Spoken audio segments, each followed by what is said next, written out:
Okay, so welcome to all. This lecture is basically to for a particular SSI encoder. All the details about SSI encoder is there in my first lecture of this series. You can see that. So normally there where the distance is more, so there only people will be using SSI communication, and due to that, because their noise may disturb the actual data, so that's why it will be differential data. So why differential data and all that is explained clearly there,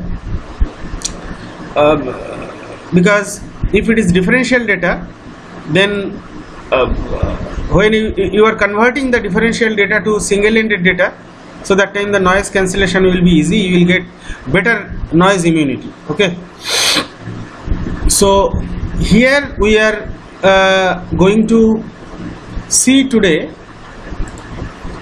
this is the encoder. The model is AMT23. Okay, so 14-bit resolution, and this is the timing diagram. Okay, based on that we will be writing the code. But before that, here you see in that in my first lecture of this series, there this K1 and K0 bit, here you see this K1 and K0 bit, it was not present there. Okay, because this is not the position data. So the data which is transmitted by the encoder, after receiving it, whether it is correct or not, due to propagation or noise, some bit has been changed or not, to correct that, these two bits are used here, which is called check bit. So there are several techniques to understand a bit pattern, whether it is set or reset. So let us take a decimal of 45, so it is 101101. Okay, so this is 101101. So particular one bit, it is set or reset. How to know that? So after receiving this bit pattern, if it is exactly 45, then I want to check, say I want to check the fourth bit whether it is set or reset. So divide these things by 4 times, divide the decimal 4 times by 2. So here remainder is 1, then quotient is 22, so here remainder is 0, quotient is this one, here remainder is 1, and this is 5 by 2, this is 1. You see, this one is basically this one. So the bit which you want to check, that many times you divide by the decimal what you received at the controller end, you divide that number by that many times 2, and find the same manner you find the remainder and check whether that is matching or not. This will give you the actual thing, whether the bit pattern you received that is correct or not.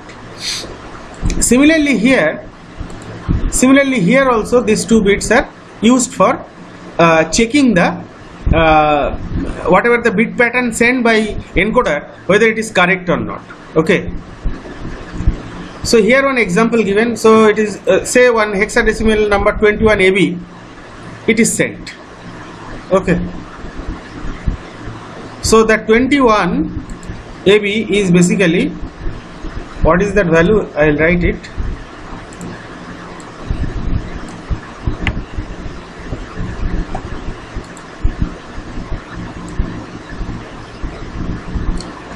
So that is 10000,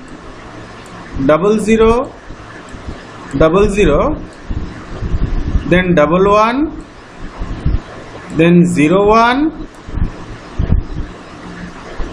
then 01, then 011. Okay, so for that the formula which was given for the check bit, if you see here, the check bit formula, so L1, so this is L1, L3, then L5, then L7, then this is H0, this is H1, H3, H5. Okay, so this symbol is bitwise OR. So if you do the bitwise OR, so my K1 is equal to, K1 bit will be 1 1 0 1 0 1 1 1 0 0 0, sorry, 1 1 0 1 0 1 1 1 0 0 0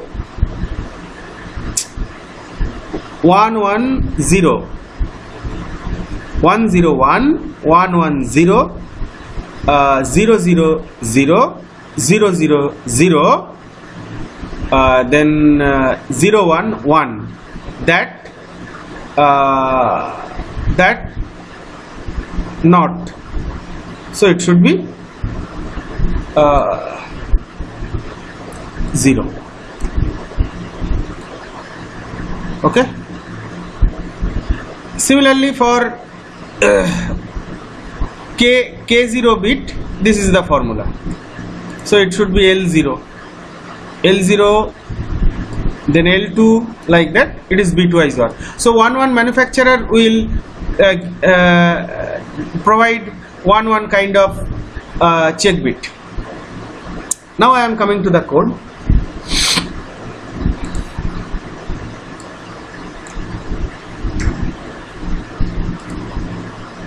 So this is the code. So here you see the clock pin, all the, and here that CS pin, that chip select pin was not there in my first code, so I have incorporated it. Okay, now if you see the timing diagram, initially that before the data transmission started, the chip select, because it is active low, so this should be high. Okay, so that's why you see it is same, the code is same as the code I explained in my first lecture of this series, but except that CS pin. So as I told you, if it is active high, so before start the counting, so that's why I have initialized that pin as high. Remaining thing are all same. And you see, once the data transmission is over, after that pause time, what will happen, this will, for momentarily, this clock will also become, because this TCS, if you see, that means the time between the reads. Okay, so that also for momentarily you make it high, then low. So that's why you see here I have, after once that data receive is completed, then I make it high, then I give a pause of 32 microsecond. You see here minimum is given 1 microsecond and maximum is no limit. So it is an arbitrary value, I have used 32 microsecond, and after that you make it low. So in my case, that TCS is, this TCS is 32 microsecond. So this code will work. So this is the, I will slowly move that so that you can read it.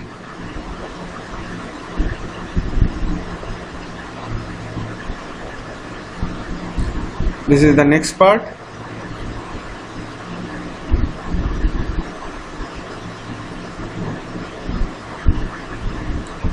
and this is the last part. Okay.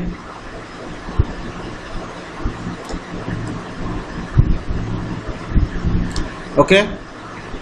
So basically this code we are trying to run in MKR 1010, so that because I don't have the device and the controller and the encoder with me right now, but we will make it ready shortly and we will show you the live demo of that, how it is working.